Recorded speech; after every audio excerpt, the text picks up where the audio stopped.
Did you know there are over $1,200 billion companies today? But who was the very first? Back in 1901, U.S. Steel broke records with a staggering $1.4 billion valuation, led by a man whose financial prowess saved America not once but twice. His name, J.P. Morgan. This investment banker's influence wasn't just about money. He shaped America's rise to superpower status and even commanded the attention of presidents. Let's uncover how J.P. Morgan's vision and wealth transformed modern America in ways you might not expect. Our story starts on April 17, 1837, when John Pierpont Morgan was born in Hartford, America.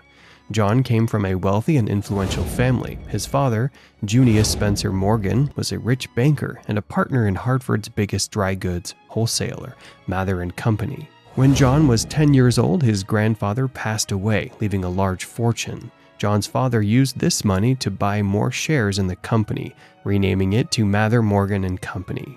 John's father wanted him to follow in his footsteps in banking and finance, ensuring John received the best education. In 1851, John went to study in Boston, but he fell seriously ill with rheumatic fever.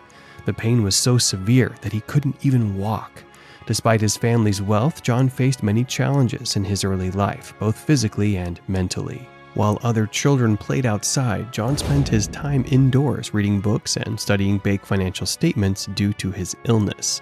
It was believed that a change of environment might help him recover. So he was sent to the Azores Islands in Portugal for about a year. After his health improved, he returned to Boston to continue his studies. By 1857, he had finished his education in Boston, Switzerland, and Germany, and was prepared to enter the world of finance.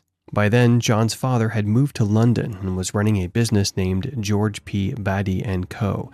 Due to his father's connections, John secured a job at a Wall Street banking firm in America that handled his father's company's affairs. He worked there for a few years until 1861, when he decided to start his own firm called J. Pierpont Morgan & Chase. This new company also acted as a banking agent for his father.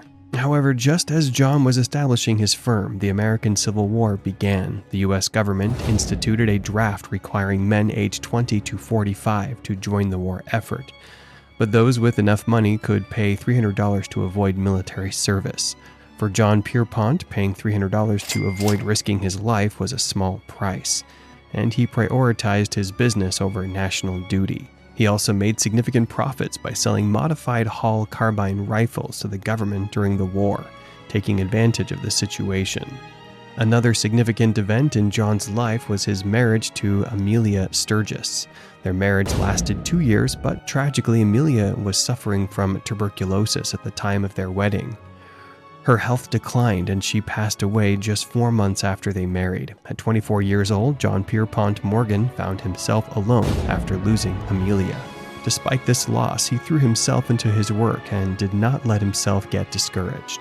In 1871, a major opportunity came John's way when he partnered with Philadelphia financier Anthony Joseph Drexel to establish a financial institution called Drexel Morgan & Co., later known as J.P. Morgan & Co. Today, it's recognized as J.P. Morgan, the world's largest bank by market capitalization. Since going public, J.P. Morgan's stock price has risen by nearly 13%. J.P. Morgan initially focused on his father's business, using his financial expertise to connect wealthy investors with visionary entrepreneurs, earning commissions along the way.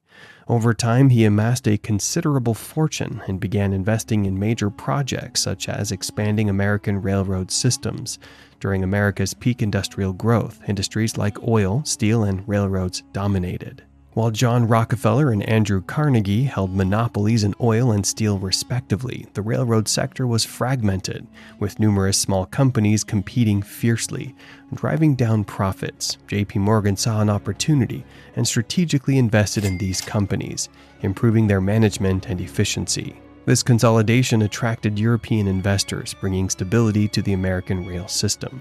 Unlike many investors who passively watched their investments grow, J.P. Morgan actively sought control over every company he backed. His strategy paid off, and by 1879, his $40 million investment in Northern Pacific Railroad gave him control over a significant portion of America's rail network, which then accounted for 60% of the stock market's value. However, America's rapid economic expansion came to a halt in 1893 when a severe depression hit. Foreign investors withdrew their investments, triggering a stock market crash and forcing many businesses to close. In 1895, America faced its worst depression, depleting a $100 million government fund to just $9 million.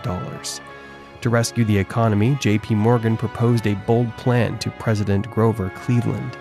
A syndicate of bankers would buy $65 million in gold bonds from the government in exchange for 3.5 million ounces of gold. By 1897, Andrew Carnegie, aging and wanting to sell his steel business, offered it to J.P. Morgan for $480 million. Morgan accepted, merging Carnegie Steel with Federal Steel to form U.S. Steel.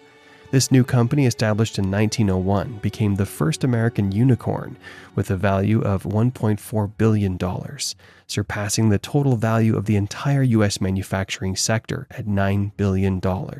J.P. Morgan's influence extended beyond steel. He funded the experiments of inventors like Nikola Tesla and Thomas Edison, playing a pivotal role in forming General Electric by merging Edison Electric with other electrical companies. In 1907, another crisis hit America, the collapse of New York City's Knickerbocker Trust.